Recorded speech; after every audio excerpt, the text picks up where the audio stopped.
in the upper deck of the Samara Arena. Advance Australia, fair belted out by their fans and players alike. Day 9 of the 2018 World Cup is about to get underway in Samara, 540 miles southeast of Moscow, 100 miles north of the border with Kazakhstan. The arena, it's spectacular. It holds 44,000. It'll host a round of 16 game and a quarter-final, as well as the big Russia-Uruguay game at the end of the group phase that'll decide first and second in Group A, and perhaps decide which one of those two sides faces Spain or Portugal in the round of 16. Denmark will qualify today with a win here, and if France avoid defeat against Peru later in Ekaterinburg, that match, of course, is live on 5 Live, and that scenario would eliminate Australia today, so they're desperate to avoid that. Let's go through the teams then.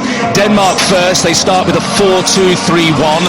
In goal, Leicester City's Kasper Schmeichel, who was excellent in their opening 1-0 victory against Peru. The back four, right to left, Henrik Dalsgaard of Brentford, Andreas Christensen of Chelsea, Simon Kjær is the other centre-back, Jens Stryger Larsen is at left-back. The midfield two, very familiar to English football fans. Mile Jedinak, who is the captain, whose beard has become a work of art. He's got a mind of its own, I think, now.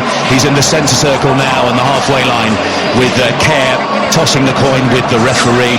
Plays his football with Aston Villa, of course, now, and Lasse Schöne alongside him. Yusuf Poulsen, the scorer against Peru, he's wide on the right-hand side. Piona Sisto is on the left. Christian Eriksen of Tottenham is in behind, and Nikolai Jorgensen. And the Aussies were there unchanged from the 2-1 defeat against France. I think I've given Jedinak there in the middle of the Denmark midfield, haven't I? We'll get to that in a second. But Matt Ryan is in goal.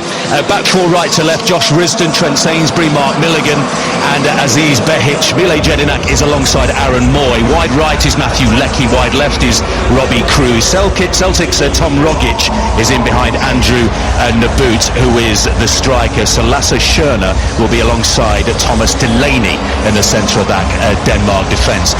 Clear blue skies, one or two puffy white clouds above the stadium. It is a magnificent arena, and Leon Osman, it's a big game obviously for both sides. Denmark can take a stranglehold on the group with a win after their opening victory, and the Socceroos are playing for their World Cup lives here, aren't they?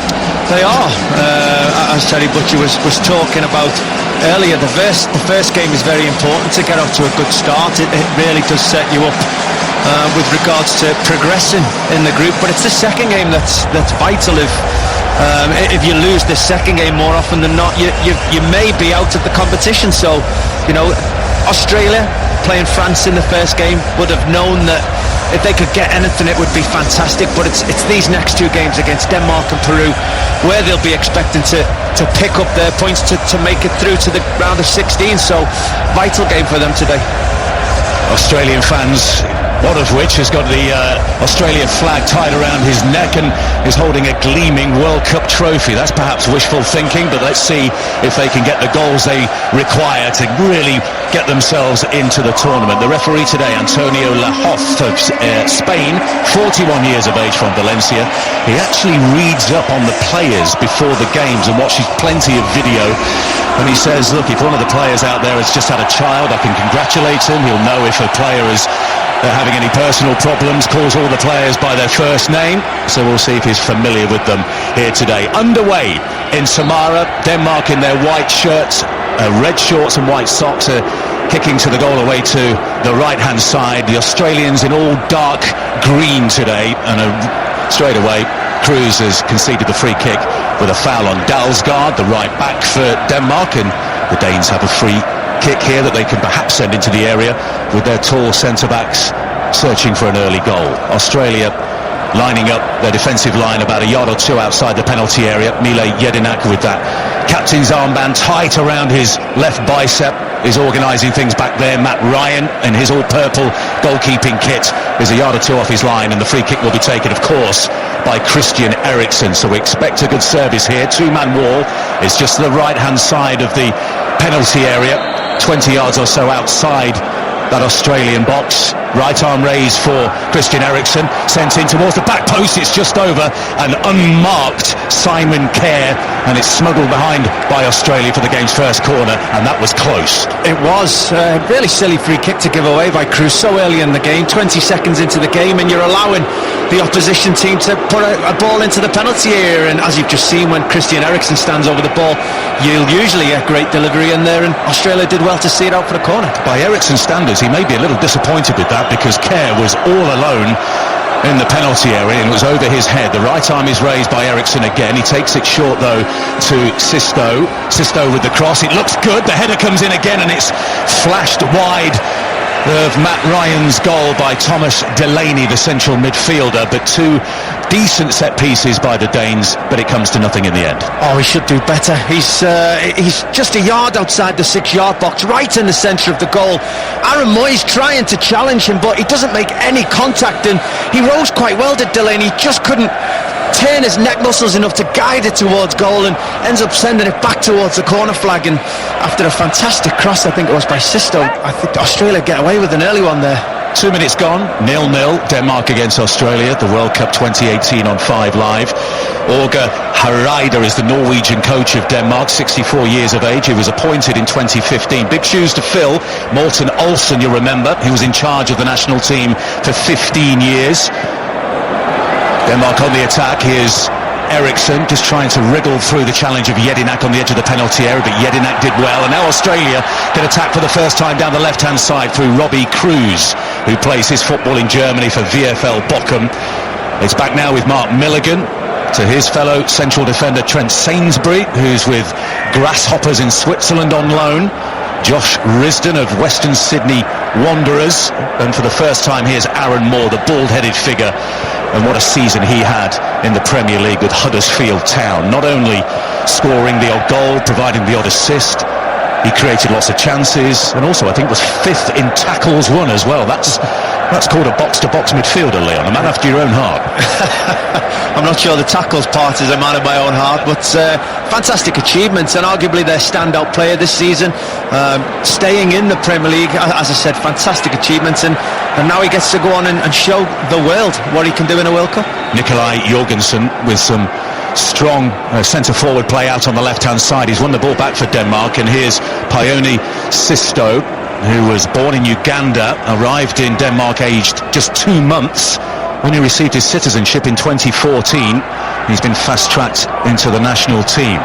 Simon Kerr, the centre half, long angled ball towards the corner flag, but it's headed out comfortably by Risdon, and down the right-hand side Matthew Leckie, to the roar of the Socceroos fans. There's a diagonal ball towards the edge of the penalty area, and striker Naboot, he plays it back on the edge of the area, and the shot comes in, but it takes a deflection and it goes wide for the corner. Tom Rogic of Celtic with the first shot in anger from the Socceroos. Yeah, well, it's been all Denmark up to this point, really probing, but Australia just won the ball back really deep in their own half, and it was a long ball forward into Naboot, who managed just to lay it off, and I think it was Leckie who ended up, it was Rodic who ended up having the shot. I'd like to have seen him move the ball a little bit more from the edge of the box to create half a yard, but he just tried to fire it through 2 defenders, and it ended up going out for the corner, but better from Australia. Aaron Moy with the corner kick from Australia. Right, the header comes in, and it was a good one from Leckie. It was over the crossbar. He looks disappointed, but set pieces playing their part early in this one. They are, and just like the other end for Denmark, he's got a free header probably 2 yards outside the 6-yard box, very central. He rises fantastically well, meets the header, and he just doesn't get over it. He should do. He's rose high enough, but he allows that one to go over the frame of the goal, and both teams have had an early chance. We certainly have. Matthew Leckie of Hertha Berlin played 90 minutes against France. It's his second World Cup. He played 90 minutes in all 3 group games in Brazil, and unfortunately for Australia, despite the iconic Tim Cahill goal against the Netherlands, they conceded 9 goals, they lost all 3 games, and they went home. Denmark in the attack now. Sisto chasing this ball towards the byline. Sainsbury's across. He gets it clear down the right into the only sliver of the field on the far side of the ground that's in sunlight at the moment, and the ball is out for a Denmark free throw-in, I should say. Bert van Marwijk is in charge of the Socceroos, 66 years old. Mark van Bommel, a name you'll remember from the Dutch side that went to the 2010 World Cup final under Bert van Marwijk. He's his assistant, and here's Jorgensen in the penalty area. Chance, and the goal! The opening goal for Denmark, and it's Christian Eriksen with a wonderful left-footed drive into the roof of Matt Ryan's net. Nothing the goalkeeper could do about that. Denmark, what a start for them. Victory virtually assures their qualification into the round of 16, and it's the Spurs man Christian Eriksen with a fabulous strike. Denmark 1, Australia 0. Oh, what a fantastic goal. I mean, Denmark have been on the front foot right from the start of this game, and as Moy tried to clear a header, I think it was Sean who just met the ball early on the front foot, straight into Jorgensen, who's inside the penalty area. You thought he was going to have a shot himself with his left foot, but he just hooked it over his shoulder towards the penalty spot to an oncoming Eriksen, who, with the most brilliant technique you can imagine, the left foot half volley, kept it down into the top of the net, and Denmark, okay, it's early in the game, but probably deserved to be 1-0 up. You mentioned technique. Was it Nacho who scored that fabulous goal with minimal backlift, minimal flourish, but the sweetest of strikes against Portugal last Friday? This was a left footer, the ball was higher, but he just sliced across it with a minimum of effort, and it flew in, Leon. Here come Australia, looking to respond straight away. They're in the penalty area through Cruz, and it's getting rather frantic out there, and this is what we want to see. It's a corner kick to Australia. Yeah, it's been a terrific start to the game. Even just before the goal went in, I was going to say that the game started really well. It's very old school British style of football. There's no passing on the halfway line for the sake of it. If they seem to be with no pressure, they'll knock the ball forward and play on knockdowns, and both teams are doing that at the moment, and it's missing out all of that unnecessary at times passing on the halfway line, and we're seeing action at both ends of the field, which is great. Well, Matthew Leckie got a header in, a free header on the edge of the 6-yard box from Australia's last corner. Aaron Moy over on the far side, the Australia right, about to take this corner kick. There's a gaggle of Socceroos by the penalty spot. Here he comes into the near post, headed clear comfortably though this time by Henrik Dalsgaard of Brentford for Denmark. Sent back towards the edge of the penalty area. Kerr gets the header clear. It falls into the centre circle. Bit of head tennis going on. Yedinak gets it well against Paulson, and Australia, who have to respond here, have possession through Milligan, and back he goes all the way to Matt Ryan, who's beaten in the early stages here by Christian Eriksen. And just going back to that technique, it was phenomenal. It was, and Nacho's was further out. He was outside the penalty area, coming onto his right foot, but I think Eriksen's is more difficult. It's higher. It's not just bouncing on the floor, which are usually easier to keep down. It's probably hip height as he swiveled his left foot, and in being right-footed, to do that with his so-called bad foot, the ball bouncing so high. It's terrific technique and a fantastic goal. Well, he scored one competitive goal in his first 6 years in the national team, Christian Eriksen. Then he managed 11 in qualifiers. Only Lewandowski and Ronaldo scored more in European qualifying. Free kick to Denmark is sent all the way over the top towards Jorgensen. I'm not sure whether he would have been offside or not. The flag did stay down. He didn't get a head on it, and it went through to Matt Ryan, and we play on. But again there, free kick just inside the Australia half for Denmark, and normally at this international level it's put your hand on it, play it to the side, we'll generate the ball on the halfway line, passes. There's no thought of that from either team at the moment. It was hand on the ball, knock it over the top and see if Jorgensen can get on the end of it, and he was unfortunate on that occasion, but it looks like we're going to see action at both ends of the field today. Ione Sisto, who's the left winger, got a good challenge in midfield that time, but the ball's fallen here to the bearded figure of Mile Jedinak, and he rolls it nicely, precisely down the line, and it goes on one more to Robbie Cruz. Back it goes again in turn, and this is nice build-up by Australia. Here's Moy, 20 yards outside the penalty area, facing his own goal. He goes back to Trent Sainsbury. Sainsbury with precision down the line. He goes to Cruz. The ball comes in, and that's an awkward-looking clearance by Andreas Christensen, and the ball is behind. He tried to keep it in with his head. He failed to do so, and it's a third corner for Australia from their right-hand side. Christensen, who was withdrawn from the first game with cramp late on in the game, he's fit to start, obviously, but he's conceded the corner. He did, from what was a relatively ordinary crossing from Cruz, who drifted over to that right-hand side. But again, the ball out wide, and there's only one thought in their minds, and that's to get a touch and get a cross into the box. The boot is at the near post here. Moy sends it in to that near post. Leckie was leaping forward. Who's that come off last? The referee is making his decision now, and I think it's goal kick. It was Jorgensen defending on the near post, and we're just seeing a replay here, Leon, of the goal. And it was a lovely little touch by Jorgensen, wasn't it? One touch, and then behind him, a little flick into the path of Christensen, who did the rest. It was, and he obviously either looked before it came in, or he had an understanding that Eriksson would attack that area, because he had his back to the position. He passed the ball, he sort of just flicked it over his shoulder. Eriksson must have given him a shout to play it into that area, and as I said, the ball was bouncing. It starts to come up, and it's the most difficult one to hit, that's coming up as high as your hip, and you're trying to swivel with your left foot, but he did it so well. The strike alone obviously deserved the goal.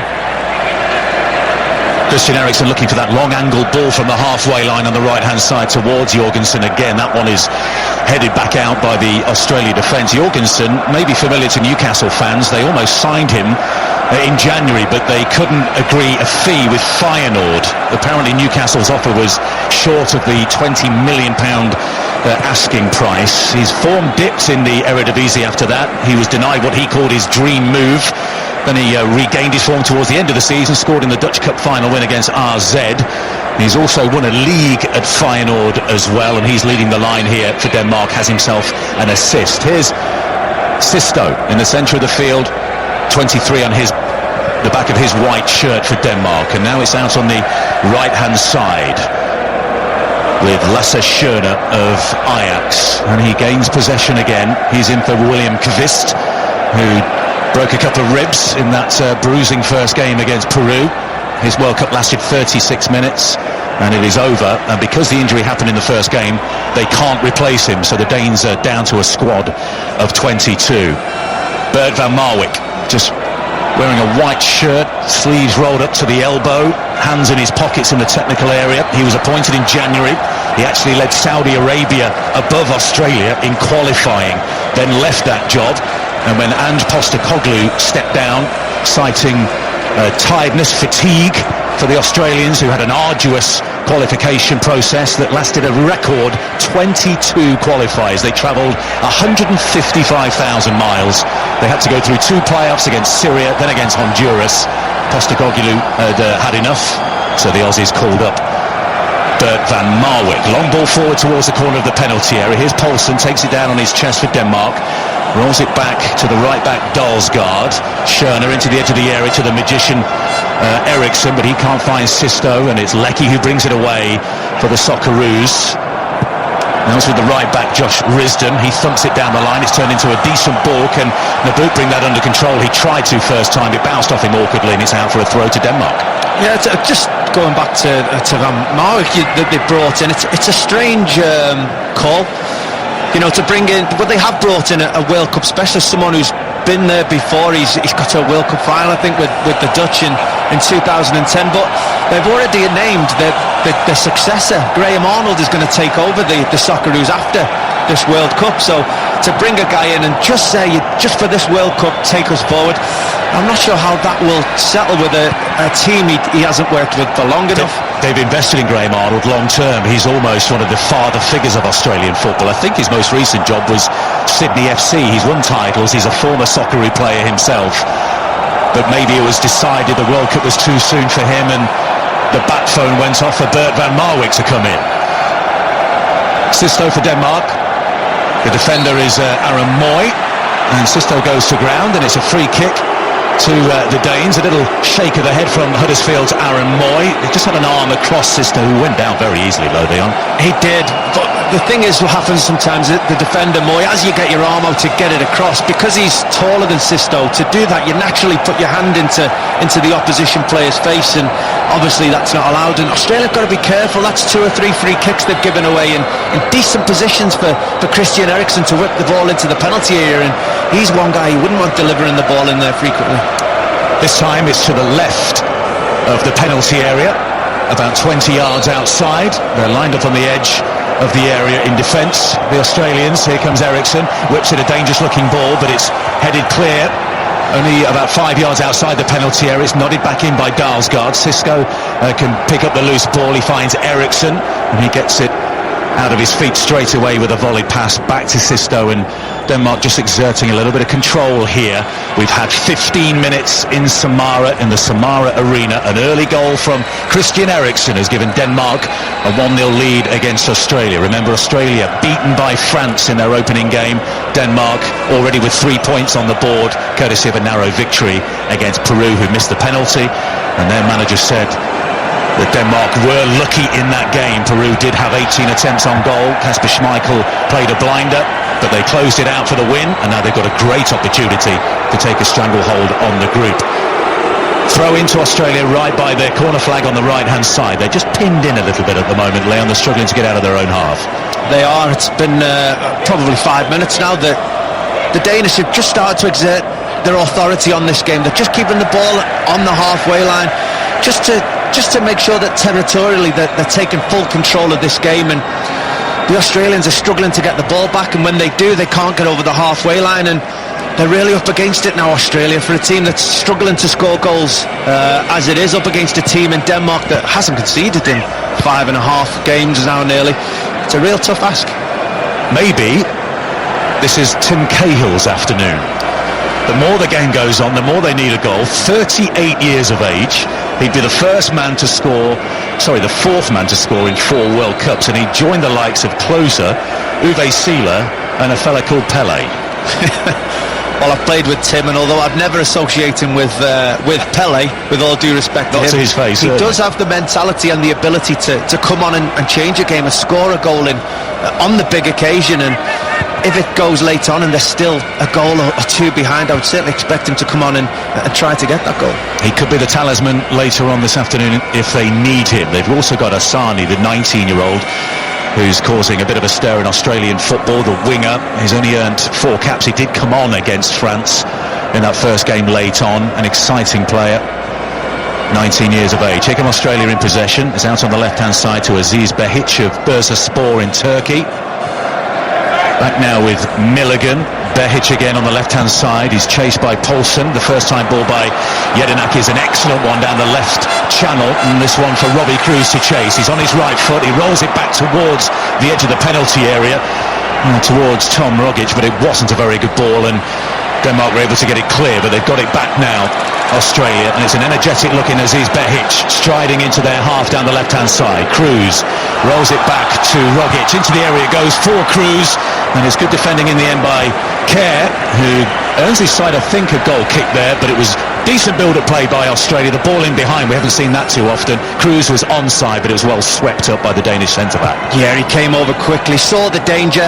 Cruz was finally, on the second occasion, made a good run, tried to get something out of it, but as you said, Kerr spotted the danger, came over and ended up in a tackle and won the ball. But Cruz ended up in this left-hand side 2-3 occasions in the last 2 minutes, and if Australia are going to get him in that position, he's got to have better product at the end of it. Twice he gave the ball away cheaply at the end.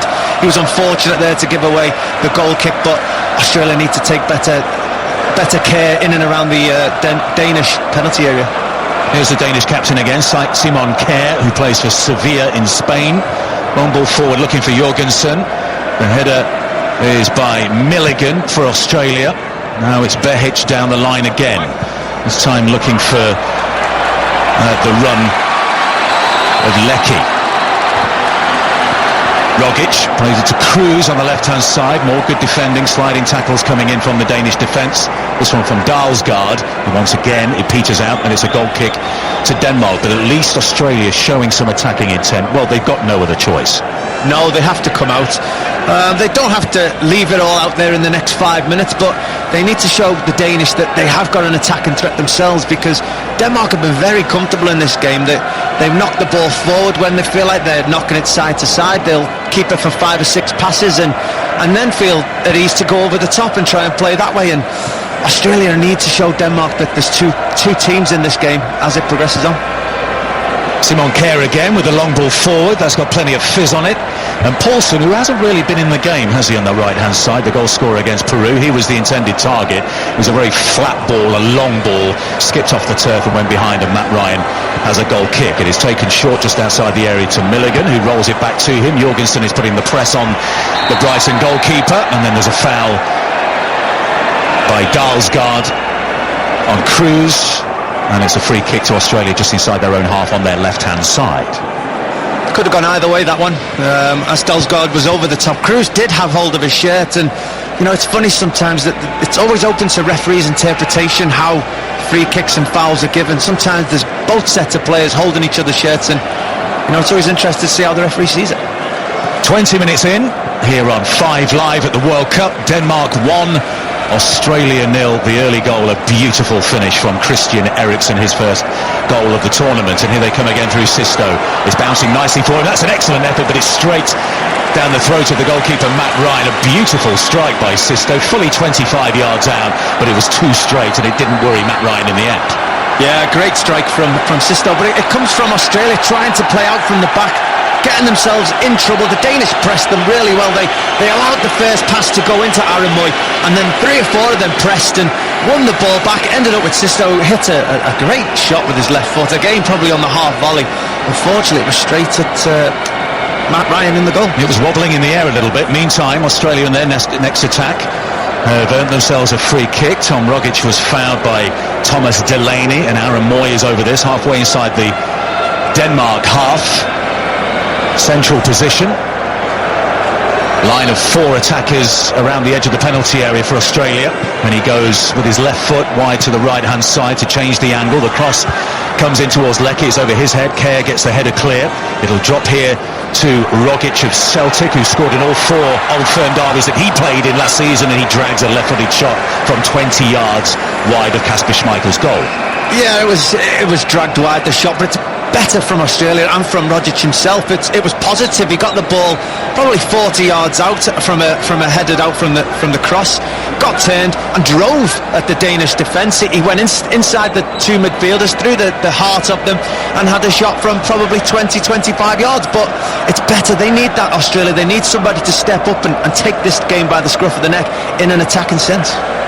Kasper Schmeichel decked out in all yellow, his short-sleeve goalkeeper jersey, yellow gloves as well, and he thumped a goal kick into the Australian half of the field. The Leicester City goalkeeper, who, as I've mentioned, was in fine form in the opener against Peru. Eriksen, lovely ball in field to Sisto. He drops it back to Thomas Delaney, and he says to Larson, you get forward on the left-hand side. His first touch wasn't the best, and he's forced back to the halfway line, and Christensen.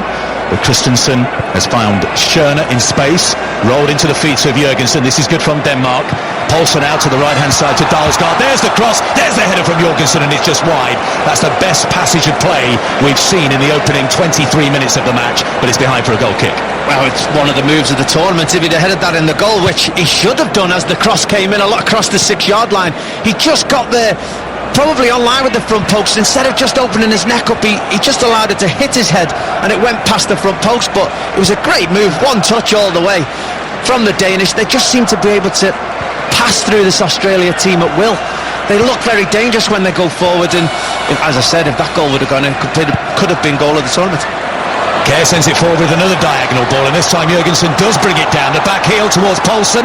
He's in the penalty area, has to turn away from goal, tries to feed it back out to Jørgensen, but it's intercepted this time by Australia, and they get it clear down the left-hand side. But they can go short, as they did with that interplay before, or directly long diagonally towards the big man up top, and they're getting a bit of joy either way at the moment, Leon, Denmark. Well, in an attacking sense, Denmark are doing great. They're mixing the game up so well, and Australia can't keep them. For a team that was so well organised against the French, the Danish are cutting them open at will at the moment. And you know, I think either the captain of Australia or the manager, Van Marwijk, they're going to have to send some sort of instruction on to shore them up defensively. Trent Sainsbury has wandered into Danish territory, the centre-back, rolls it out to the left-hand side to Behic, the left back. Now Sainsbury again exchanging passes with Aaron Moy. It's all a bit ponderous by Australia. That allows the press to come in from the Danish midfield, and Sainsbury is forced back to Milligan. Wide on the right is Josh Risdon, who spent his entire career, the 25-year-old, in the A-League so far.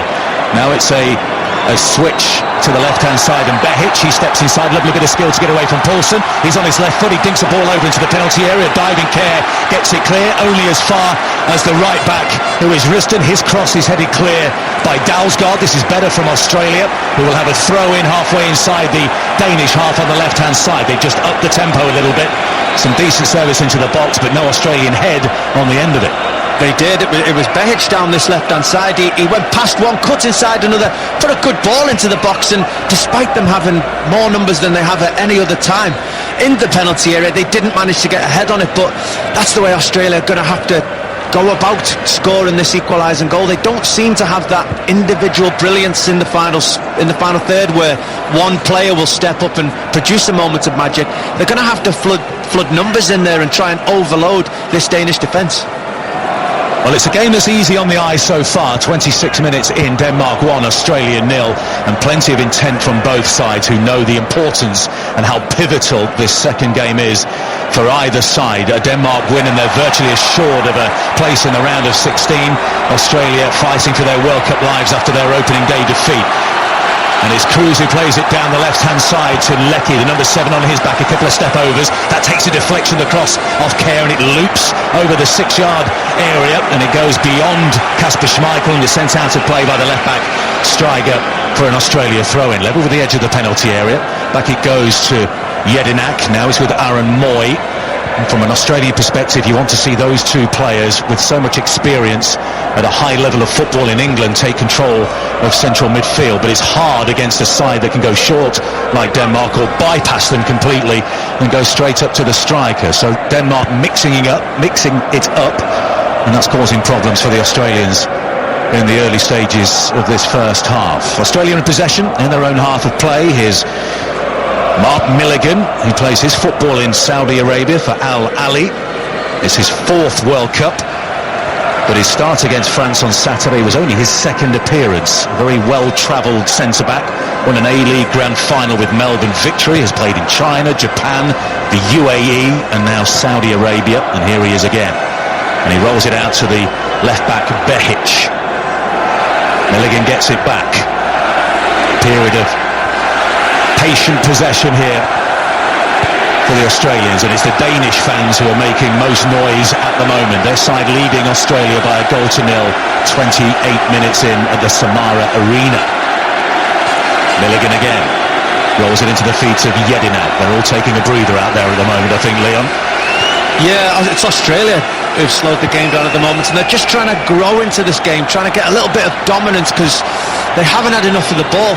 Jedinak picks up the loose ball in the midfield, chips it out to the left-hand side, but this will be easy for Dalsgaard to just watch out of play. 6'3" right-back Henrik Dalsgaard, and has become the first Brentford player to play at the World Cup.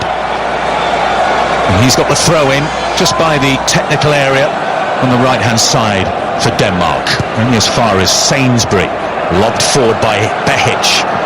One for Nabut to chase, and he was facing the Danish goal, leapt in the air, and the ball struck him on the back of the head. Leckie with a fine leap in the middle of the park. It is back with Behic. Decent period of possession here for Australia. Behic again, but Poulsen dispossesses him, and away goes Jorgensen down the right-hand side, but then a firm challenge comes in from the centre-back Milligan. Australia have it back. Milligan flicks it in field. That's good football by the Australians to work their way out of a problem area, and now Jedinak approaching the halfway line. He rolls it to the right-hand side to Josh Risdon. Jedinak has it back again. Can he pick a pass in towards the penalty area? He rolls it square to Moy. Moy down to the left-hand side to Behic again, who's been tracked by Poulsen, who's doing more defending in the last 10 minutes than he has attacking the Danish attacker down that right-hand side. Forward comes Sainsbury, who feels the freedom to roam into the Danish half, the centre-back. Here's Cruz. Leckie, on the right-hand side, twisting, turning, the ball comes back in towards Cruz, and the shot is blocked 8 yards out. Moy will try it first time. That cannons into Christian Eriksen on the edge of the penalty area, but this is good from Australia. Behic on the left-hand side, level with the edge of the penalty area. Now it's Rogic. He rolls it back to Moy. Moy turns away from Christian Eriksen. A square ball into the centre circle. Now it's with Jedinak. He's got a bit of room to manoeuvre here for Australia.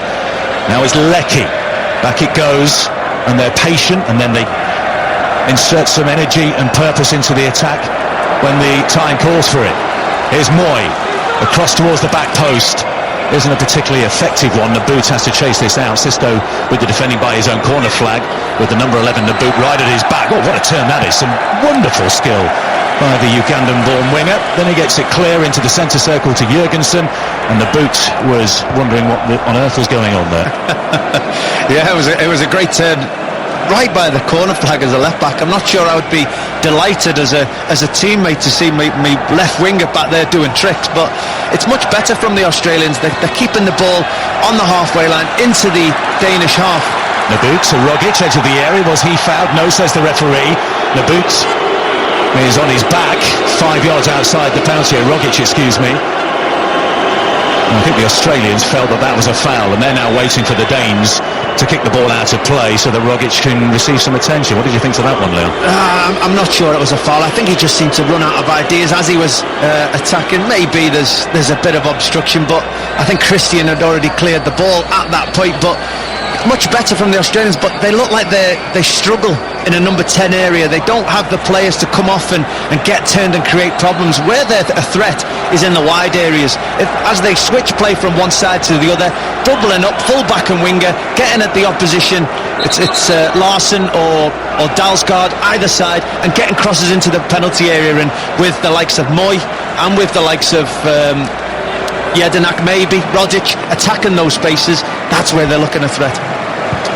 Robbie Cruz had that half chance a few moments ago, 8 yards out. We've just seen a replay of that. It was an excellent block by Chelsea's Andreas Christensen on the edge of his own 6-yard box. Rogic is back on his feet, play is back underway. Lasse Schöne, who came on for Kvist after 36 minutes of that opener. Kvist with those broken ribs. He's spent his entire career in Holland. Lasse Schöne helped Ajax reach the Europa League final against Manchester United a couple of seasons ago. An impressive goal-scoring record, 44 and 171. It's a deeper lying role for him alongside Thomas Delaney in centre midfield for Denmark. And here's Christensen. Denmark leading by a goal to nil against Australia. 33rd minute here at the Samara Arena.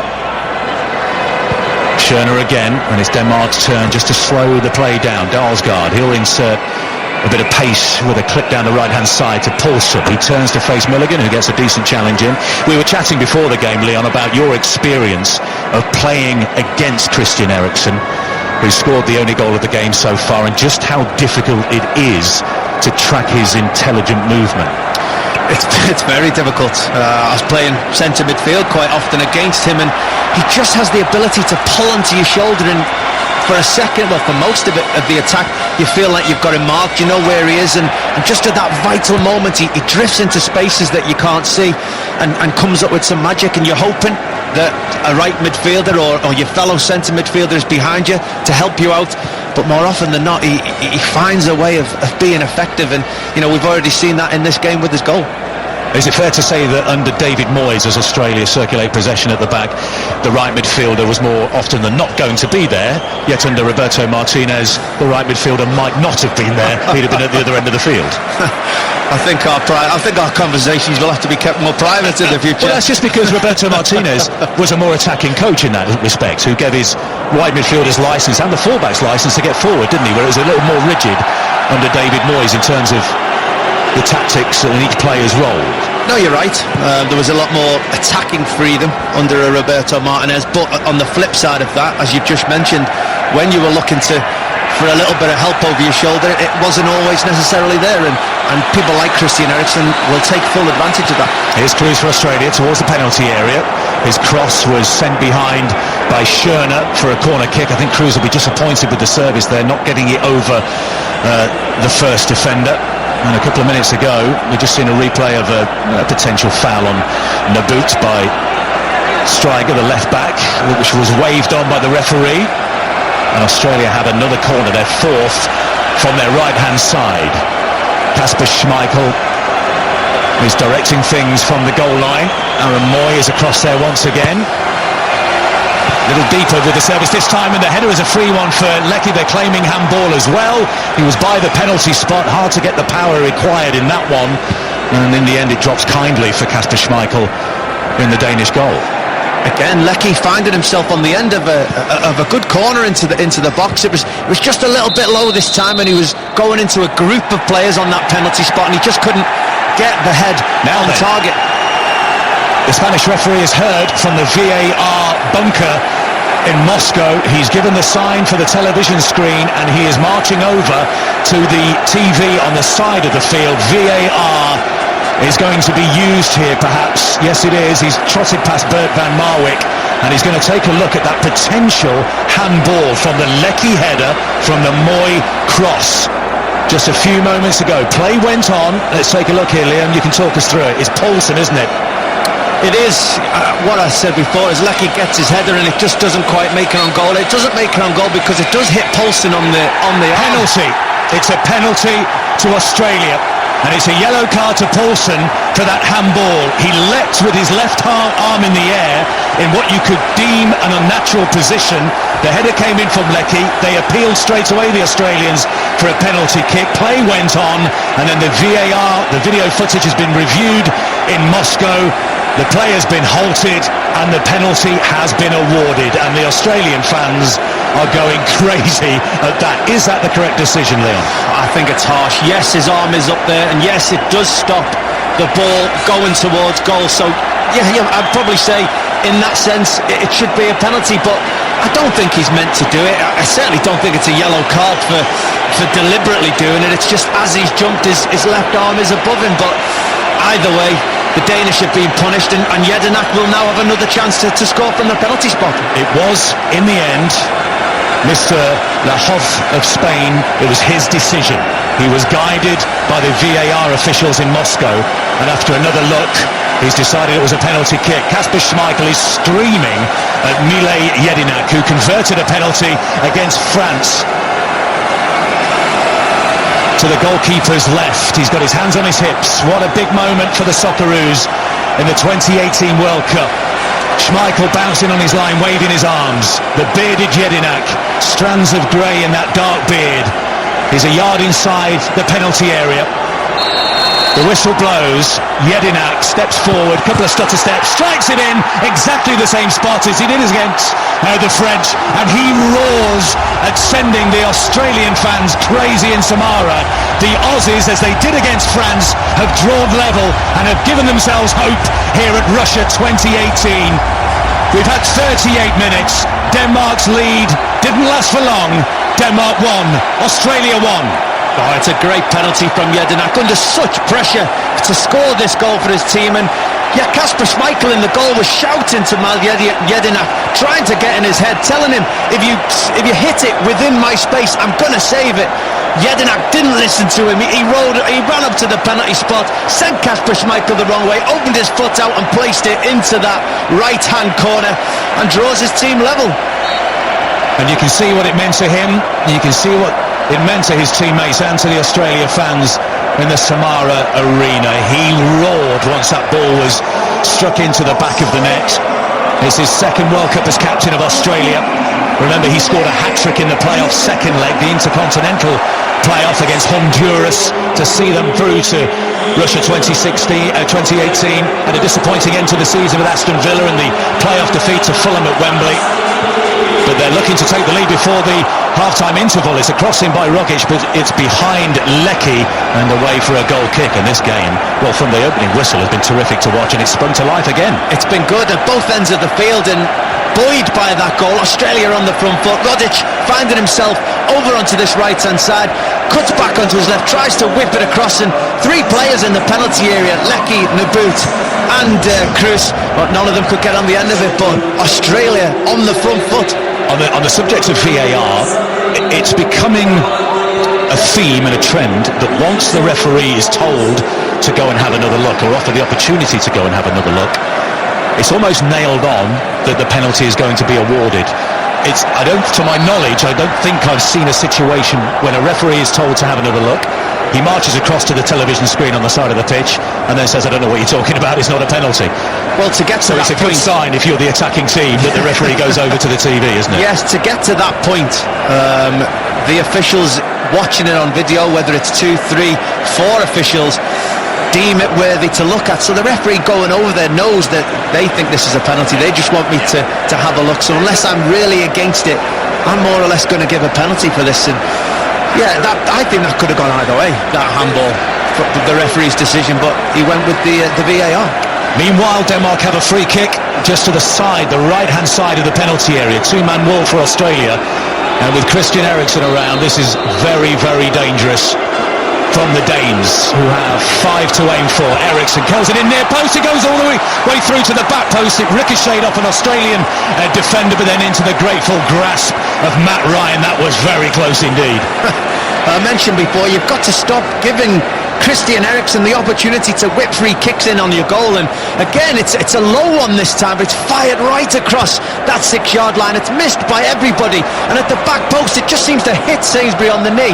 Unfortunately for him and for Australia, it just bounced into Matt Ryan's arms in the goal. I think Christian Eriksen will be well within his rights to inquire about the 3 Danish attackers who didn't allow it to go through, but why didn't one of them get something on that? It was a delicious delivery across the 6-yard box. Well, as an attacker or a player attacking that area, you know where Christian Eriksen is planning on putting the ball. He's going to try and visit across that 6-yard line towards the back post, and one of us needs to get on the end of it. And yes, he has the right to ask them questions, because they were all 2 or 3 yards further out, and I don't know, did they expect him to deliver a bad ball? Because that's not what Christian Eriksen does. They've got to get in on the end of that and score that goal. Surely they would have known it was going in short as well, or low I should say, rather than curled in. It's Eriksen again, he'll curl it to the back post.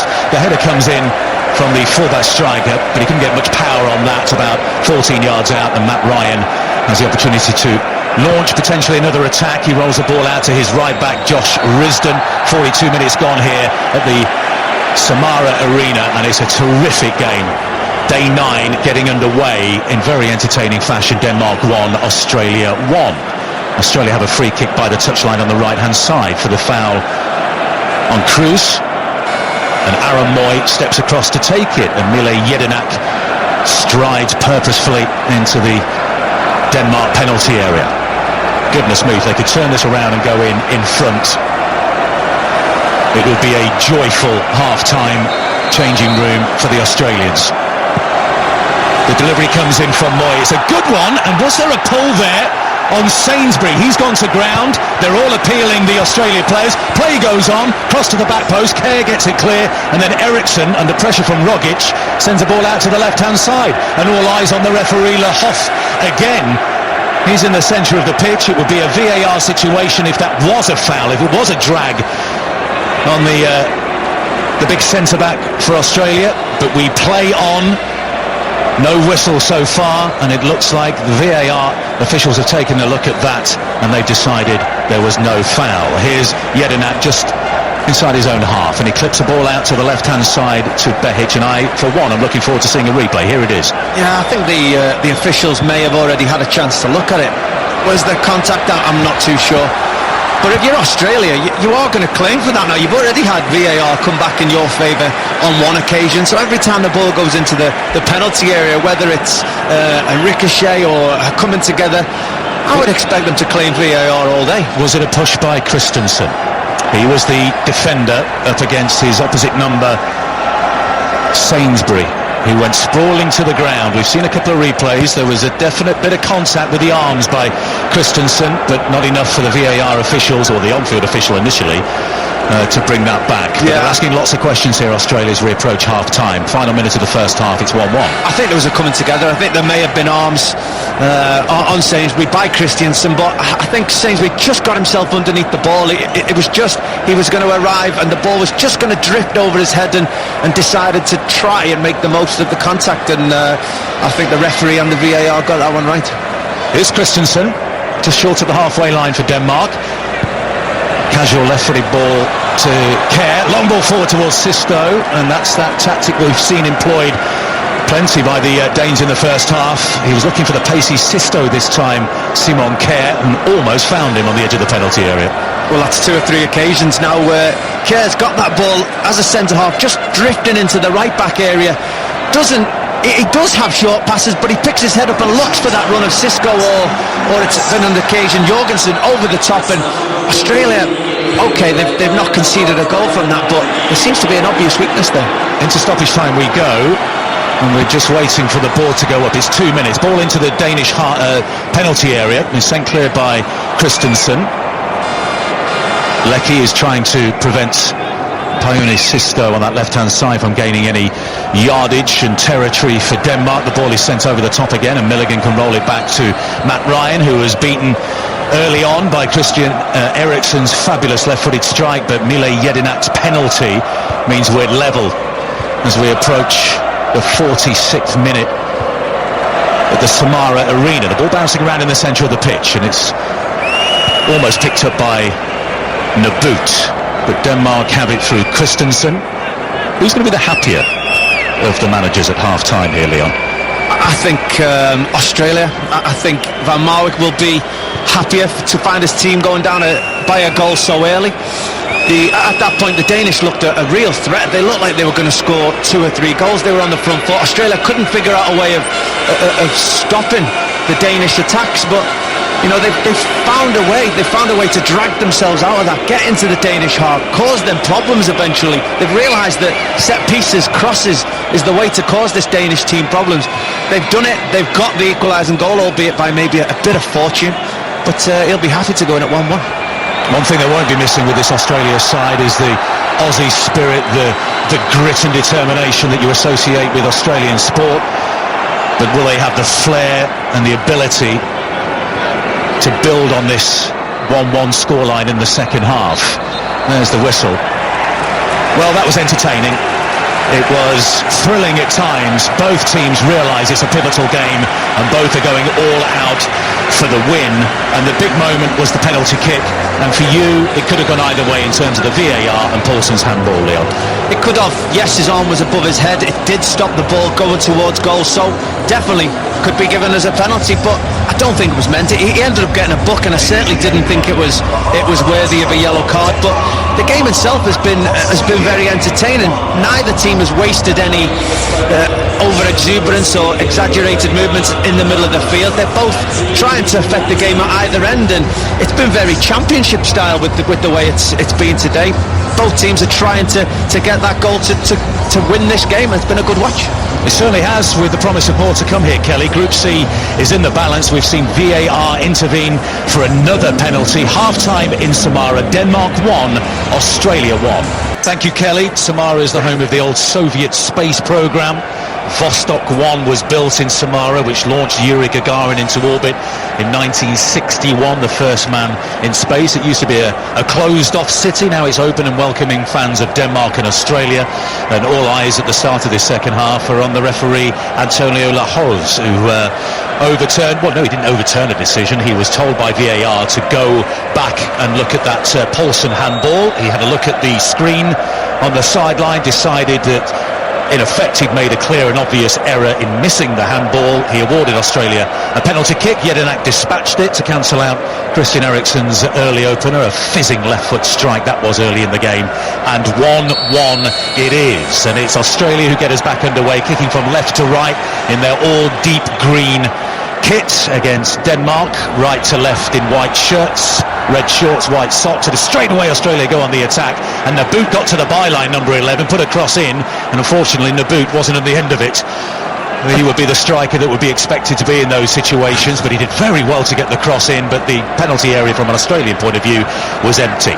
Well, it all happened so quickly. There was a long punt up in between the left back and Christiansen of Denmark, and Naboot just chased it down, and nobody expected him to get there. He bustled Larson off the ball, got to the byline, and when he cut it back, his team was still on the halfway line, having just kicked off. They didn't show the same desire that he did to get up and affect the game that early, and yeah, they let one slip by. 1-1, first minute of the second half in Group C. It's been an intriguing, high-energy game so far. Let's hope it continues in this pivotal Group C game. France against Peru is next. Conor McNamara and Dion Dublin in Ekaterinburg for that. I saw a fantastic video posted on social media by Connor and Dion this morning. Connor has bought himself a new gadget and it looks great. They're at the back of one of those temporary stands in Ekaterinburg, and Dion Dublin had the old wobbly knees going on. It was too much for him, so I have heard that Connor and Dion are having a whale of a time out there. Here's Matt Ryan, the goalkeeper. Go to the 5 Live Twitter feed if you want to see that video. It's very entertaining. Sent into the Danish half of play, and here's Christensen facing his own goal under pressure from the boot, rolls it back to the left foot of Kasper Schmeichel, who launches the clearance but can only find Jedinak. And now here is Leckie towards that Danish penalty area. It's the challenge by Kjær, and it bounces back off Leckie, goes out of play for a goal kick. Yeah, it's pretty poor in the end by Leckie. Australia have done well in the second half, and the boot has chased everything down. He's got his team on the front foot. The midfield in Jedinak, Moy, Rodic have been right up behind it. On this occasion it was Leckie who won the second ball as it bounced down. It bounced into that position in between the Danish midfield and the centre halves. A big acres of space for him to run into, and he just overran his touch and gave the Danish right back Dalsgaard the opportunity to come and take the ball. And at this level, that is criminal. You've got to do better if you get into them areas with time and space. Milligan looking for Leckie down the Australian right. It's Striger Larsson who manages to get his head to the ball, and this is danger with Sisto on the left corner of the penalty area. He steps inside of one challenge, didn't look convincing in his play there in attacking sense for Denmark, and was easily dispossessed, and the ball is all the way back now with Kasper Schmeichel, who rolls it out to Simon Kjær, his captain. Into the midfield it goes to Schöner of Ajax, and he gets the ball back and turns. He's got long straight brown hair, and he just waves forward Andreas Christensen whilst playing the pass to him, the Chelsea man. Schöner gets it back just inside the Australian half of play. Angle ball towards the edge of the penalty area. Paulsen chests it down towards Jorgensen. That almost worked. A treat there on the edge of the penalty area. Jorgensen just unable to bring the ball down. It was Delaney, in fact, with that chest down. The midfielder who we've seen in a deep lying role, just in a more advanced position on the edge of the penalty area. It did. Well, it was that ball again from Kjær left back up into a striker's feet. It's been over the top quite often. This time it was up to the strikers who tried to link up, but it's an effective route for them to attack this Australia team today. Dalsgaard with the cross this time from the right hand side that angles straight out of play for a goal kick. So Arge Hereide, 64 years of age, he's Norwegian, the only man to win league titles in Denmark, Sweden and Norway. And he said when he took over he wants to play more direct. He actually toured Europe to speak to his key players once he got the job. He reportedly sat in a London hotel for 2 hours with Christian Eriksen. He says you have to play to their strengths. To do that you have to talk to them to find out their feelings about the style of play, and they are able to mix it up, Denmark, but they are using that long diagonal at will, it seems. But here come Australia through Leckie into the Danish half, and he finds teammate Cruz, and Rogic on the edge of the penalty area, just outnumbered, and it's Christian Eriksen who's in a deep lying position, and he drags the ball back and then releases Paulsen with a short pass now into the feet of Jorgensen. Sisto making a break towards the penalty area. Jorgensen against Milligan on the edge of the penalty area. The blonde-haired Jorgensen, 6'3", turns away from goal. He's got Eriksen on his inside. He's got Dalsgaard wide on the flank. Still Jorgensen into the feet of, well, actually it was into the heels of Sisto, and the chance is lost. Just needed a bit of support and a few options there, Jorgensen. Well, ended up being a poor bit of play at both ends of the field. Firstly for Australia, got into a great position, and Cruz come inside, and Birch made a 70-yard run to overlap him, and he just refused the pass and tried to play a more difficult one into Rodic, who was crowded out, and the Danish were then able to counter-attack. And you're right, Jorgensen, he's got to do better. It's poor. He freed himself up from Jedinak. He got turned. He's attacking the penalty area, and he kicked it into the back of his own teammates and gave the ball back over. So poor play, but poor decisions at both ends of the field. Schöner with a back heel infield, and there goes Paulsen into the penalty area. The shot from Sisto, did that take a deflection and go wide? It looked like he played an advantage there, the referee, for the foul on the edge of the penalty area on Paulsen. The ball then broke to Sisto. Via a backheel, it did take a deflection. It should be a corner kick, or perhaps it should have originally been a free kick, and it was borderline right on the edge of the penalty area. It was Jedinak and Milligan. Jedinak with the challenge on the edge of the penalty area. Oh, sort that one out, Leon Osman.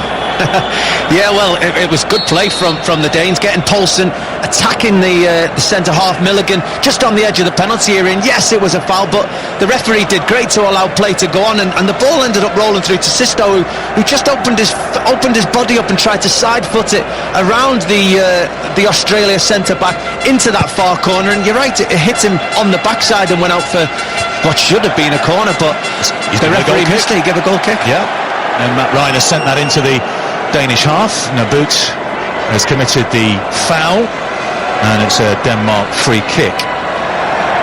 Andrew Nabut, who's had a long road to the World Cup finals. He was released by the Melbourne Victory in 2015. He rebuilt his career in the Malaysian second division. He was training on his own before that in a park in Melbourne, signed for the Newcastle Jets from that Malaysian side, and then Urawa Red Diamonds in Japan. So it's been a steady progression since that blow of being released, and now here he is leading the line for the Socceroos. We haven't really seen him have a clear chance on goal as yet. Denmark in possession on the halfway line. Sisto in the middle of the park rolls it comfortably to Schörner. That's with Dalsgaard, sends it up towards Jorgensen. Trent Sainsbury with the header. Matt Ryan had come off his line as well. That looked like it could have been confusing, but the header was by Sainsbury, and it was a good one.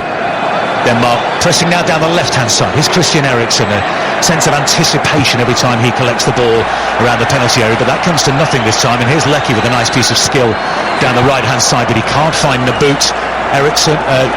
Christensen read it well, fed it to Eriksen, and then Aramoy reads him like a book. He was trying to find Sisto inside, and it was intercepted by the Huddersfield Town man.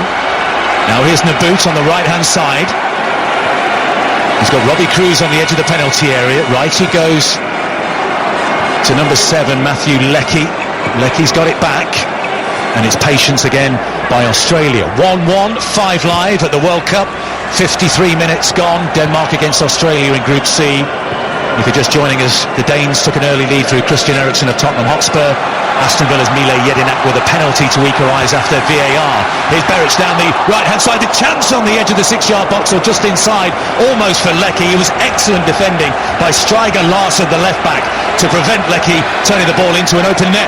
But there it is again, the Australians causing the Danes problems in the wide areas. The left-back Beric playing a 1-2 with Rodic, getting down that left-hand side, and Australia had 3 players into the box, and it was a great cross in, but it was so well defended by Dalsgaard on the back post.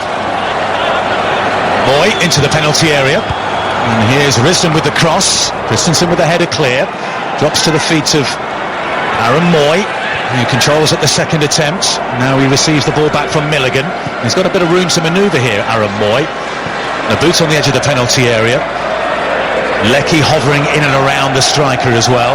Jedinak plays it to the left-hand side, and the left centre-back Milligan. And that was Behic, and it's Jedinak again. It's an even game. It's a tough one to call which way this will go, but you feel like, and I don't want to place the commentator's curse on it, but you feel like there are goals in this second half.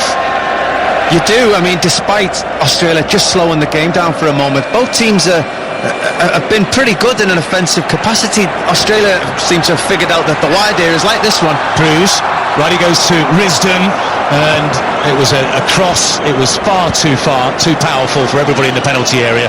Risdon stares at the heavens in disappointment, and it's away for a goal kick, but again, a tidy build-up by Australia. It was, and he will look to the heavens in disappointment.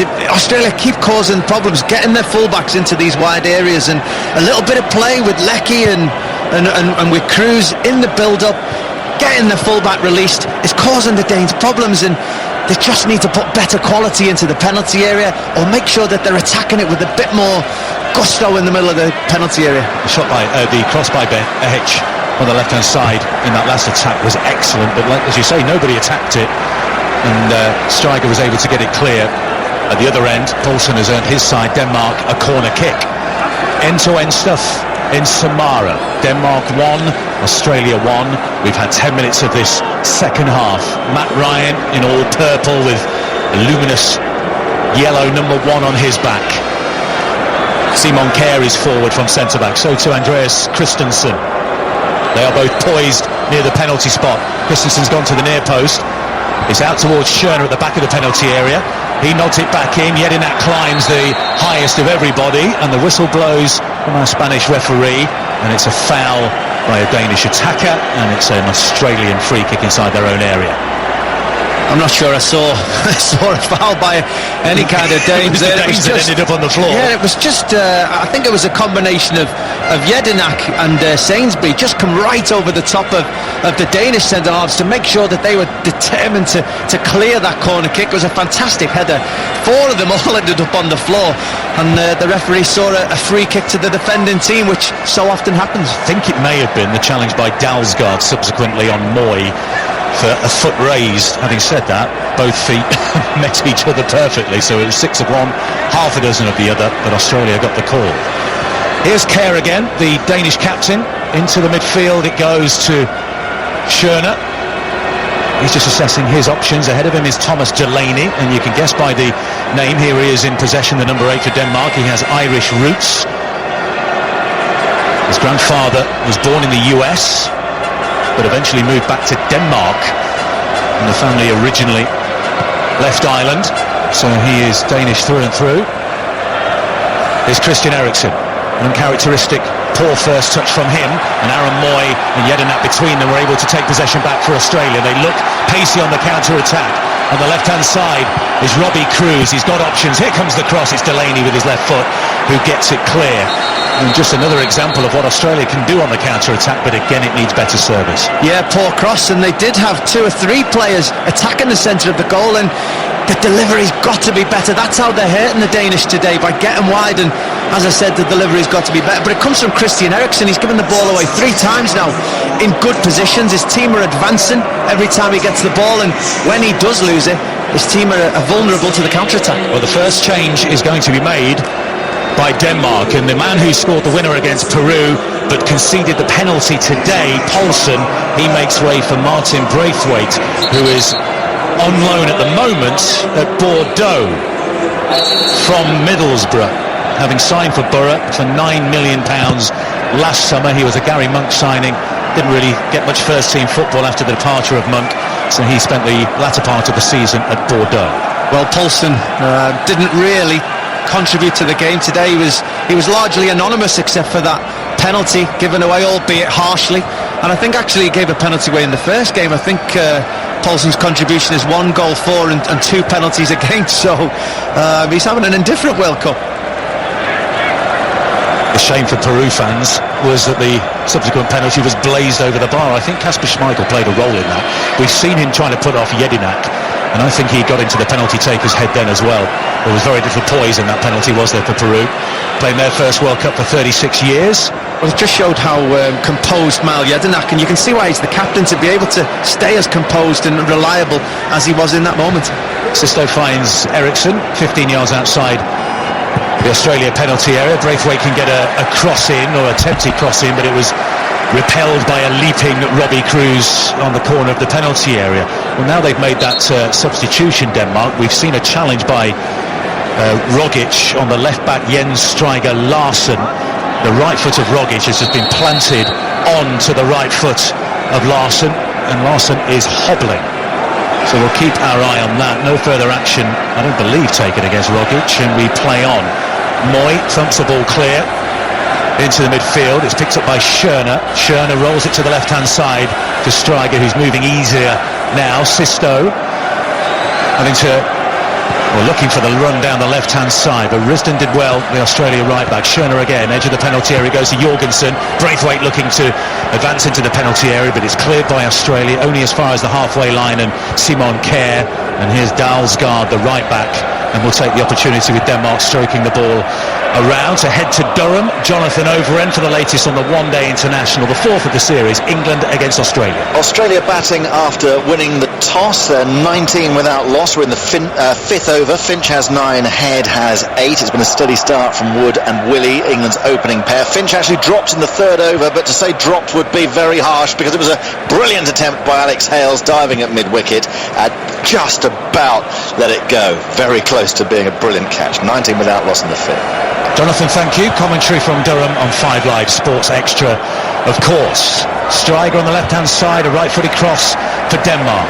Headed clear imperiously by Milligan. And here come Australia on the counter-attack again. It's a super turn on the halfway line by Rogic, and he finds his teammate Leckie coming forward, but it's a solid challenge once again by Kerr, and the ball out of play. And Rogic with a lovely bit of skill to get around Christensen, but they couldn't take advantage. It was on the halfway line.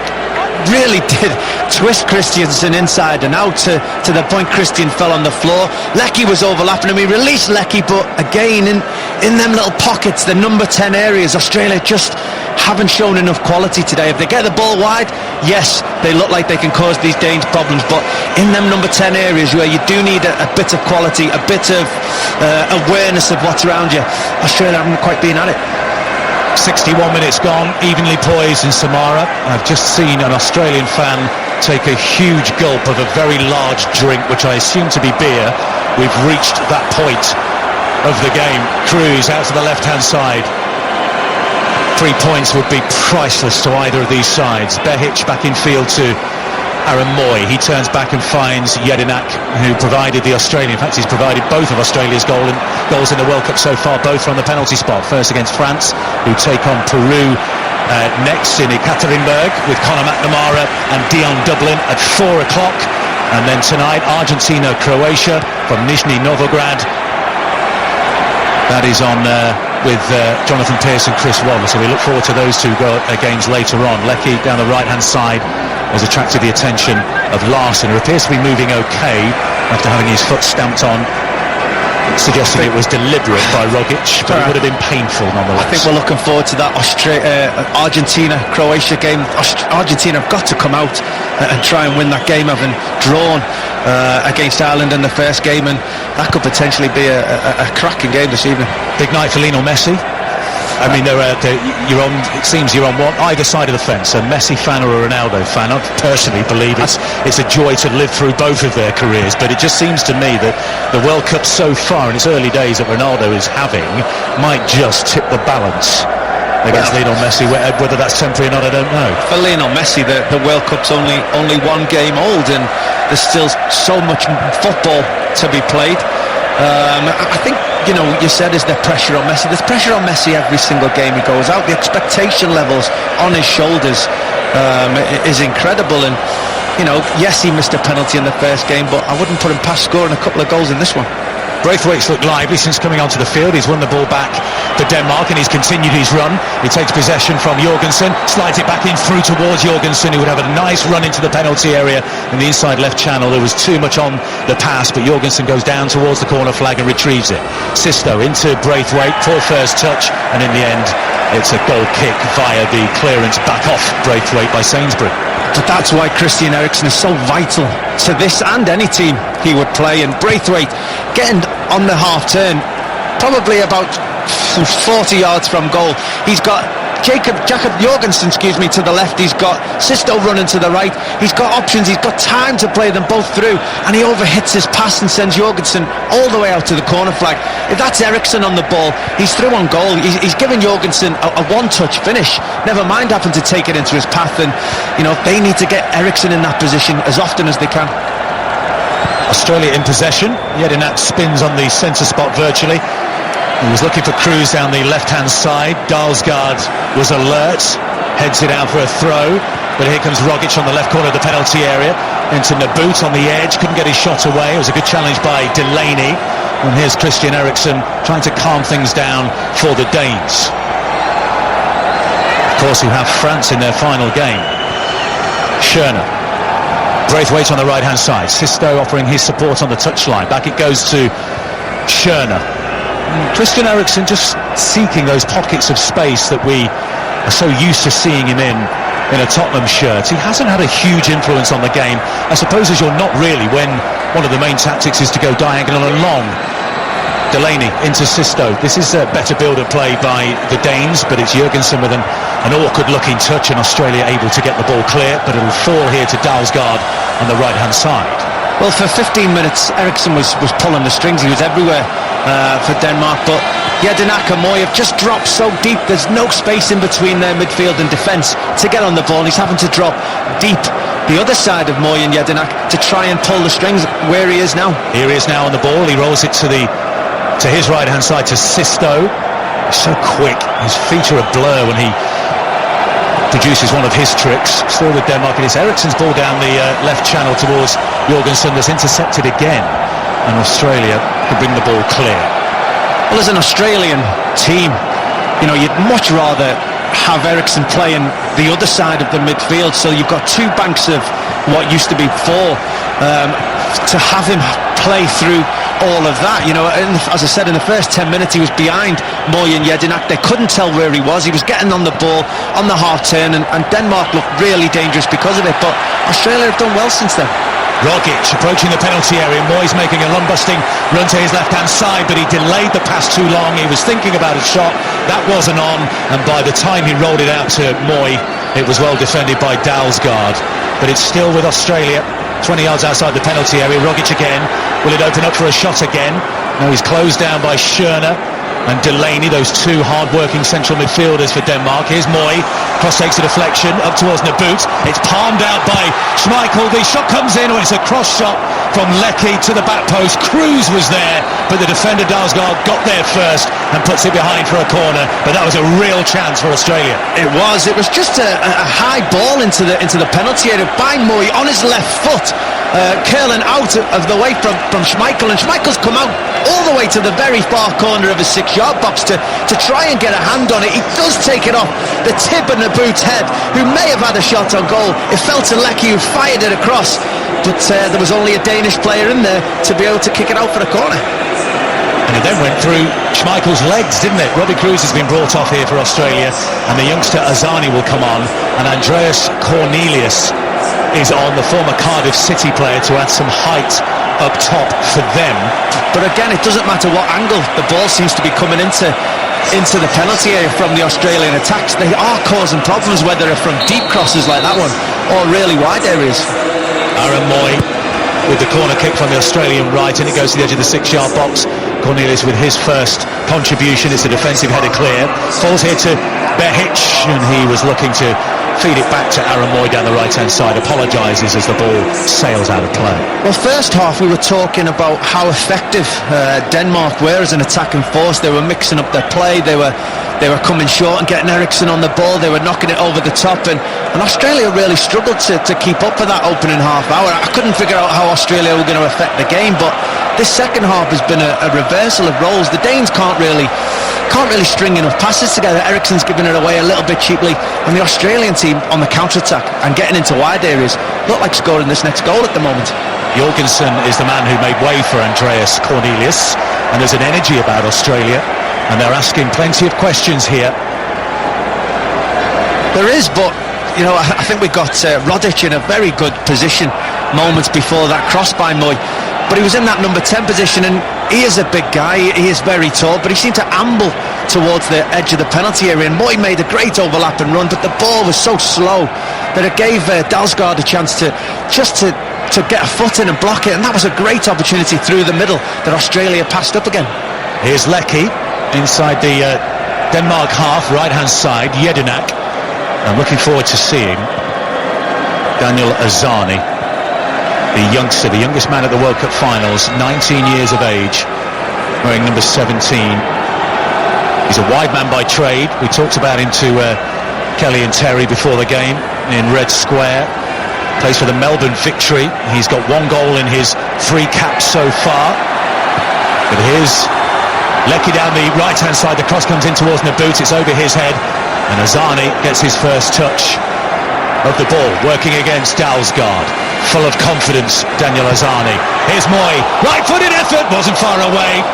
He was diving away to his left-hand side there, Kasper Schmeichel. Moy's got his head in his hands. It was 25 yards out, arrowing towards the top corner, and it didn't miss by much. Well, that was close. The type of effort we've seen regular this season at his time at Huddersfield, but it started, as you're saying, from Azani getting the ball over on that left-hand side, running at Dalsgaard, just setting it back to Moy, and what a fantastic effort there, a yard lower. Oh, we'd have been talking about that one for years to come. Absolutely. He's a confident young lad, Daniel Ozani. He says one of his hopes at the World Cup is he wants to nutmeg Paul Pogba. I don't know whether, because he came on late as a substitute. I didn't see him nutmeg Paul Pogba in that 2-1 defeat, but he's someone who can provide a spark, and he certainly will be an unknown quantity, you suspect, to most of the other teams here at the World Cup. Born in Iran. You're talking about a player who's got no fear. No weight of the country on his shoulders. Great ability. Go out there and make a name for yourself. The Socceroo fans were chanting his name a few moments ago as well, but here's Rogic, one of the more established stars, looking to get around Delaney there to the area. He goes for a left foot shot. He tried to curl it into the far post. I thought that had a chance when it left his boot. In the end it was too straight, and Schmeichel saves down to his right hand side. Yeah, he ran at Delaney, the holding midfielder for Denmark. Tried to go around the outside of him, had to cut in, and did release a great effort on goal, but Kasper Schmeichel was equal to it. Yeah, the other end was Christensen, and there's a curling effort from Sisto, and that wasn't far wide as well. When I said Christensen, I meant Cornelius, who was battling for possession. The ball broke to Paone Sisto. He was looking to curl it around to Matt Ryan's left-hand post, and he had to stay with that to watch it wide. Well, very similar efforts at both ends of the field. It was, as you said, it was Sisto on this occasion with his right foot trying to bend it into that far corner, just like Rodic tried on his left foot moments ago.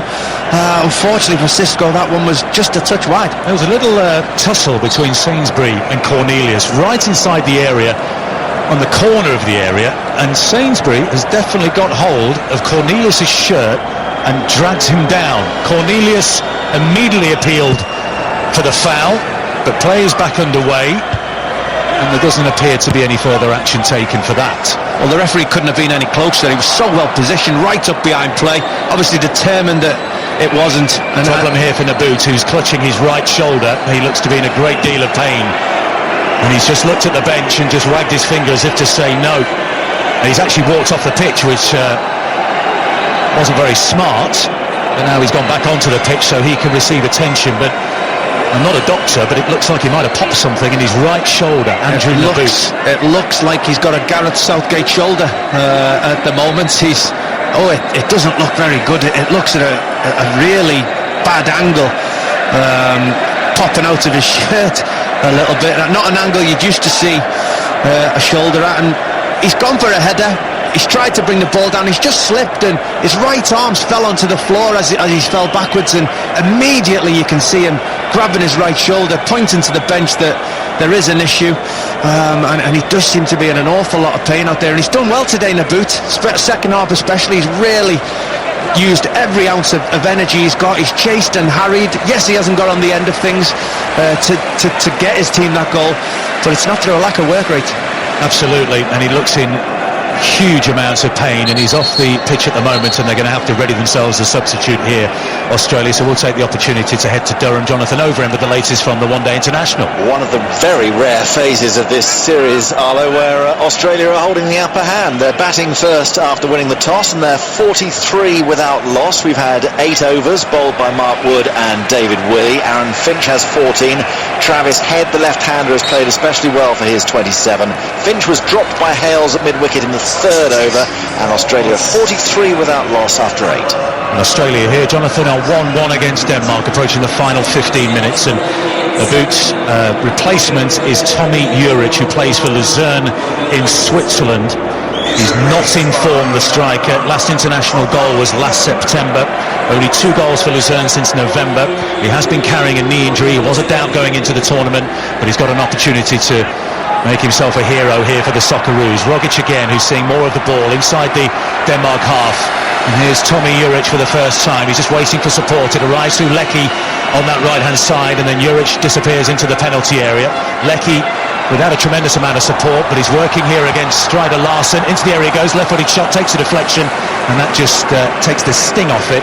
And Kasper Schmeichel is able to save. I think it was going wide at the far post anyway, but he immediately launches an enormous clearance up towards Braithwaite, who brings the ball down. But was that handball by Braithwaite? It is a free kick nonetheless to Australia. Yes, the referee confirms that was handball by Braithwaite. So it is end-to-end. You can't take your eye off it.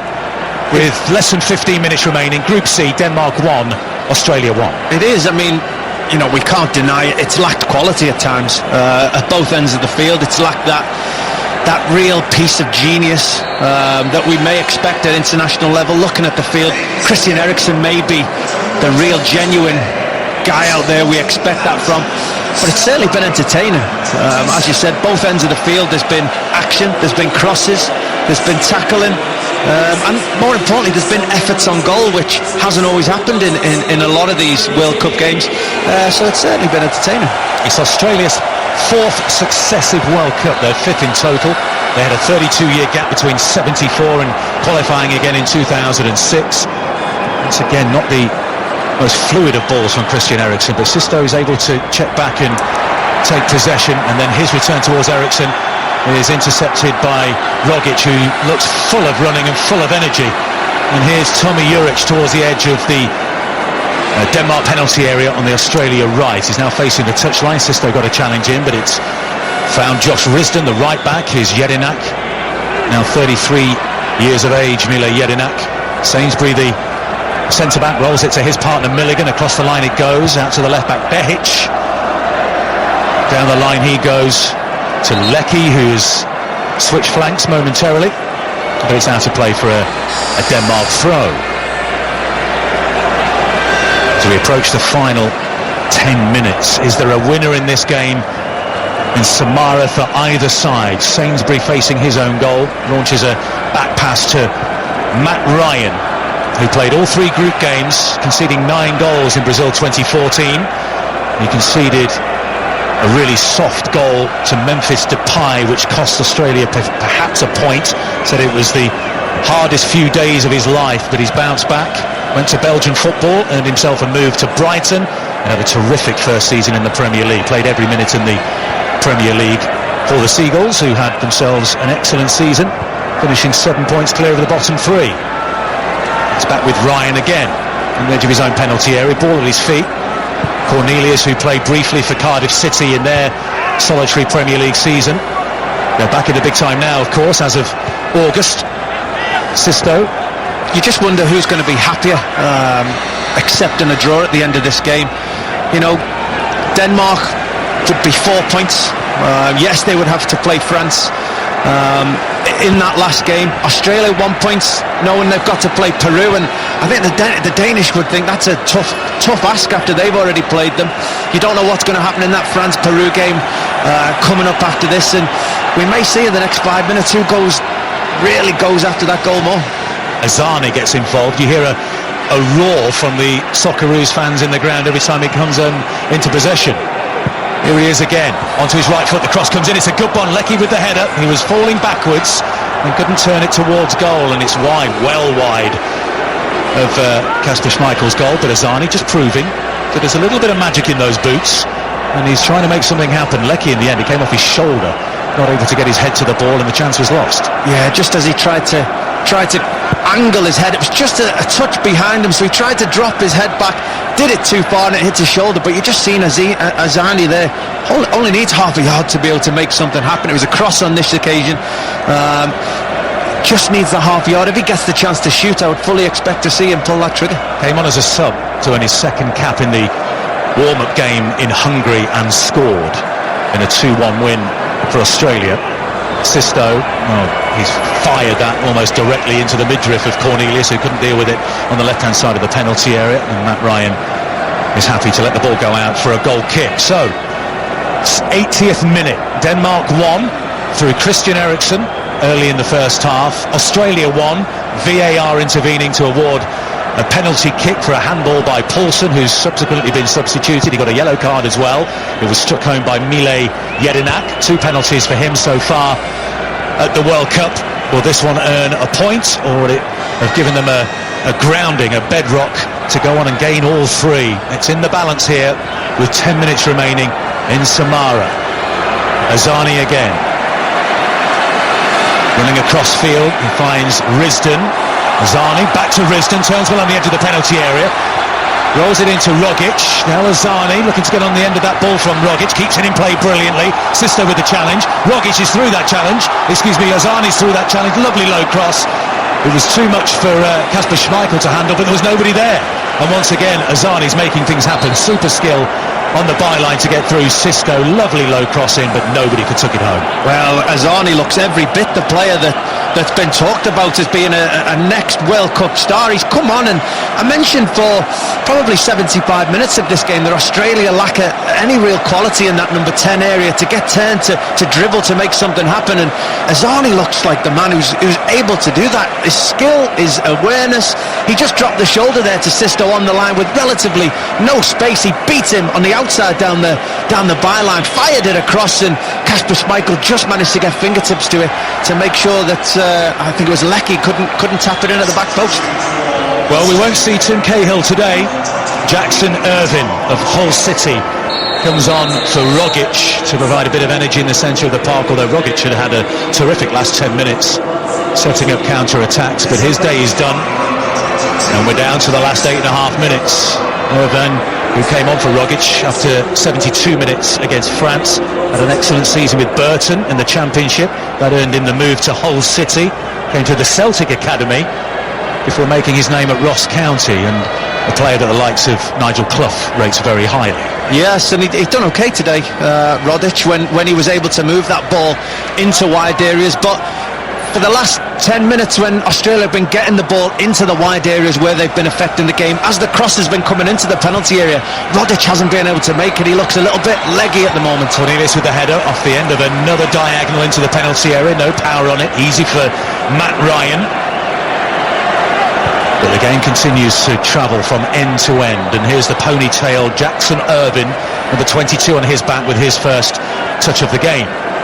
Rolls it down the line. It's a good-looking ball to Leckie. He can get his head up on the right flank and try and pinpoint a cross. But it's good defending in the end by Larsson, and it's a goal kick. It bounced off Leckie last, and you can hear the boos from the Socceroos fans, and Jedinak having a word with a smiling Spanish referee, La Hoff.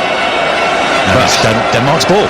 I'd like to see it again, but first impressions, it looked like Larsson's conned the linesman, or assistant referees as we call them. Then it's one of them where he tackles the attacker and just starts claiming for the ball as if it's come off the attacker, and sometimes you get them, sometimes you don't, and Australia should feel they had a corner there that they've been denied. Denmark haven't offered a tremendous amount in an attacking sense in this second half, certainly not as much as they did in the first half. And I wonder if they've got the energy required in the final 7 minutes, or indeed the intention to go forward and try and get 3 points here. Maybe, as you said a few moments ago, a point here might suit them, although they do have France to play in that final game. Well, they've been better largely in qualifying and in the games building up to the World Cup by being solid defensively and playing on the counter-attack. So to see how positive they were in that first 15 minutes of the game was actually a surprise, but they were dominant in that period, and yeah, they should maybe have scored a second goal, but they did allow the game to just drift away from them, and they didn't take advantage when they could, and Australia have grown more and more as this game's gone on. Yellow card for Piona Sisto for a tactical foul, shall we say, on the right hand side for Australia. Risdon is standing over the free kick. Bert van Marwijk powerless. He's on the bench, arms folded now. Only had 4 friendlies, having taken over in January to prepare the Socceroos for the World Cup. He said, "I'm not a magician, but if they can somehow pull 3 points out of a hat here, Australia, they will be well in the World Cup." A point keeps them in with a chance going into their final group game. They're the team on the front foot. They're the team who look like they're desperate to get that winning goal. Denmark sort of seem like they've settled for a point. Yes, they may take the opportunity if it comes up, but I think they'll be happy to get out of here with a point the way the second half's gone, and Australia's being on top. Azani dispossessed for the first time in the game, I think, in possession there by Dalsgaard. But again, a sense of excitement every time he takes possession. I think the scouts will be flocking either to his future games at the World Cup and certainly requesting the videos. Plays for Melbourne Victory. Only made his debut in the A-League, the Australian League, in December. His parents are from Lebanon, who wanted him to play international football for them, but he chose Australia. Well, look, it takes more than a 15-minute performance to get a big money move to the top leagues, but yes, he's come on, he's played well, he's looked sharp, he's looked good in possession. He looks a little bit lightweight at times, but that sometimes is the case when you're young. But there will be scouts following his future after this game, and whether it develops the way it looks like it might be able to, we'll see in a few years. Yeah, certainly has the potential. Inside the final 5 minutes in Samara, Denmark 1, Australia 1. The World Cup on 5 Live. 2 more games to come later in the day, including the other game in Group C, Peru against France, with Conor McNamara and Dion Dublin at 4 o'clock. Sisto twisting and turning on the corner of the penalty area. Sainsbury with the challenge, out by the corner flag now, and he thumps it down the line only as far as Delaney. Schörner draws the attention of Aaron Moy. Here's Braithwaite. Australia couldn't have put any more effort into the game. Will they tire towards the end? We'll have to wait and see. And Tommy Juric walks straight into the tackle of Kerr. Here's Sisto left-hand side. Braithwaite side of the penalty area, inside that 18-yard box. Sisto now takes it out towards the sideline. Mile Jedinak is the defender. Puts his foot on the ball. Sisto, a diminutive figure, born in Uganda. Christian Eriksen strokes it right-footed back to the centre circle, and Simon Kerr, the captain. Now Thomas Christensen. He can stride forward. Plays it to the left-hand side, and Larson. Nervy moments for Australia. Is there a winning goal in this for either side? Kerr, between the lines it goes to the left foot of Eriksen. Now wide on the left-hand side to Larson. Sisto with a nice move to wriggle away from the fullback, and it goes to Delaney. What are his options here? He fires across. He had Cornelius at the near post, he had Braithwaite at the far post, and he thumped across over everybody and out of play on the far side. Russell Fuller has an update from Queens, where Nick Kyrgios has taken the first sets on a tiebreak against Kyle Edmund. He won it by 7 points to 3. It was a quick fire set, just 39 minutes in total, serve dominated, but a forehand error from Edmund and a backhand cross-court winner by Kyrgios gave the Australian the set. Ozani with the shot, it's repelled by Schmeichel. It was an excellent save. It was arrowing from an angle towards the corner. There goes the cross. Leckie with the volley, and it's a flying Schmeichel away to his right-hand side, who makes the save. He volleyed it into the ground, it came up, it was heading into the goal, but Schmeichel had to intervene.